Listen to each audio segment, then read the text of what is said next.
सिंध सरकार बेटन ते शेयर ॾियण बाबति गवर्नर इमरान इस्माइल सां ॻाल्हियूं करण खां इनकार करे छॾियो। सूबाई हुकूमत जे तर्जुमान मुर्तज़ा वहाब चयो आहे त गवर्नर जो कमु ॻाल्हियूं करण नाहे।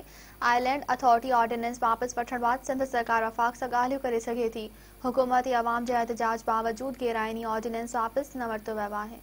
कराची में प्रेस कॉन्फ्रेंस दौरान मुर्तज़ा वहाब चयो त मौजूदा हुकूमत अवाम जा मसइला हल करण बदिरां रुॻो आइन ते राताहू हणण में रुधल आहे। कराची में सुभाणे ॾिठल जलसे जी एजेंडा मौजूदा हुक्मराननि मां जान छॾाइण ऐं जमहूरियत जी बका आहे। मुर्तज़ा वहाब जो त नाहिल वफ़ाक़ी सरकार महांगाई करे अवाम खे परेशान करे छॾियो। मुल्क अंदरि ग़रीबी पोर जो इस्तेहसाल थी रहियो आहे। ग़रीब तबिको महांगाई ऐं बेरोज़गारी जी चकी में पीसिजे पियो। सिंध हुकूमत जे तर्जुमान जो त कराची में सुभाणे ॾिठल जलसो ज़रूर कामयाब थींदो, जिन्हा ग्राउंड में अवामी समुंड उथली पवंदो।